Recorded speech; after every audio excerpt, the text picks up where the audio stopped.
नमस्कार दोस्तों, स्वागत है आप सभी का मेरे YouTube चैनल सृजन क्लासेस पे। बच्चों, आज हम आपके सामने उपस्थित हुए हैं। एक छोटा सा ऐसे ही मौका था। मौका ये था कि बच्चों का एग्ज़ाम ख़त्म हो गया सबका, जो भी बच्चे, क्योंकि ये जो महीना है मार्च का, वो पूरा मार्च का महीना ही एग्ज़ाम का महीना होता है। हर क्लास के बच्चों का एग्ज़ाम होता है। तो 10th का भी एग्ज़ाम ख़त्म हो गया, 12th का भी एग्ज़ाम ख़त्म हो गया, सबका एग्ज़ाम ख़त्म हो गया लगभग। देखिए बच्चों, आप लोगों ने क्लास 10 का एग्ज़ाम जो बच्चे दिए हैं, चाहे वो CBSE का हो चाहे बिहार बोर्ड का हो, आपने बड़ी मेहनत से 2 महीना 3 महीना पढ़ाई किया और पढ़ाई करने के बाद अपना एग्ज़ाम है लिख करके आ गए। और लिख करके आने के बाद बिल्कुल इंतज़ार कर रहे हैं रिज़ल्ट का। तो आप लोग बिल्कुल मत घबराइएगा, क्योंकि आपका जो रिज़ल्ट है वो आप जो सोचे होंगे उससे ऊपर आएगा। ये मेरी शुभकामनाएँ। कहने का तात्पर्य ये है कि क्लास 10th करके, यानी 10th का जो बच्चा एग्ज़ाम दिया है, जो अब 11th में जाएगा, तो सबसे पहले आपको सब्जेक्ट चॉइस करने के लिए आएगा। सब्जेक्ट कैसे चॉइस कीजिएगा, देख लीजिए। सबसे पहली बात है कि हम और आप लोअर मिडिल क्लास से आते हैं।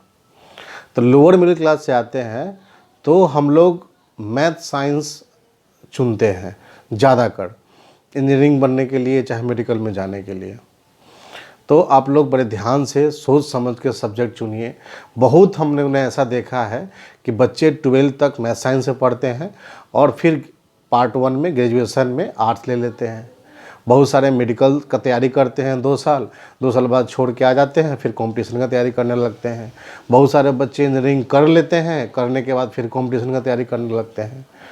तो ये जो समय है, आप ऐसे व्यक्ति के पास जाइए जो आपको सही गाइडलाइन दे सके, जो आपके अनुसार बोल सके, यानी आपकी क्षमताओं को जानता हो और आपकी क्षमता कितनी है और किस फील्ड में जाकर आप अच्छा कर सकते हैं।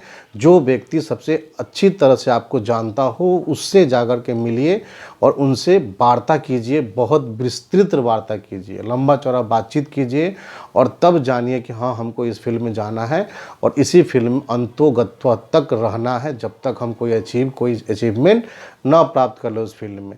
कभी इधर कभी उधर कभी इधर से कुछ नहीं होता है। जीवन बर्बाद हो जाएगा और नीलबटे सन्नाटा हो जाएगा। इसीलिए जो क्लास 10 के बच्चे हैं, जो 11th में जो सब्जेक्ट लेंगे, बड़े सोच समझ के लीजिएगा, ताकि आगे जा कर के आपको पछतावा ना हो। तो और हम लोगों ने देखा भी है, मेडिकल का जो बच्चे तैयारी करते हैं, मेडिकल का तैयारी करने के लिए बहुत मोटी लंबी, अगर रैंक आ गया तो ठीक, नहीं तो फिर बहुत सारा लंबा मोटा फीस देना पड़ता है। इंजीनियरिंग में अगर रैंक आ गया तो ठीक, नहीं तो उसमें भी बहुत सारा डोनेशन दे करके अच्छे कॉलेज में एडमिशन होता है। तो परिवार की स्थिति देख कर भी फैसला लीजिए, ठीक है। और ज़रूरी नहीं कि अपने परिवार का नाम रोशन आप इंजीनियर बन के, डॉक्टर बन के कर सकते हैं। आप अच्छे इंसान बन करके, माता पिता की सेवा करके और एक न्यूनतम, है ना, मैक्सिमम जो बोलते हैं, परिवार के अनुसार रुपया कमा सकते हैं। और अच्छे पढ़े लिखे, अच्छे से पढ़ लिख गए तो भी आप कमा सकते हैं। ज़रूरी नहीं है कि आप कॉर्पोरेट में नौकरी करें, अमेजन में चले जाएं, फेसबुक में चले जाएं, ऐसे ज़रूरी नहीं है। बहुत सारे लोग जिंदा हैं, छोटे काम करके भी अपने परिवार चला रहे हैं और बहुत खुश हैं, ठीक है। इसलिए बहुत ज़्यादा टेंशन नहीं लेना है। सब्जेक्ट को चुनते समय एक्सपर्ट से मिलिए, उनसे बात कीजिए, उसके बाद सब्जेक्ट का चुनाव कीजिए, ठीक है।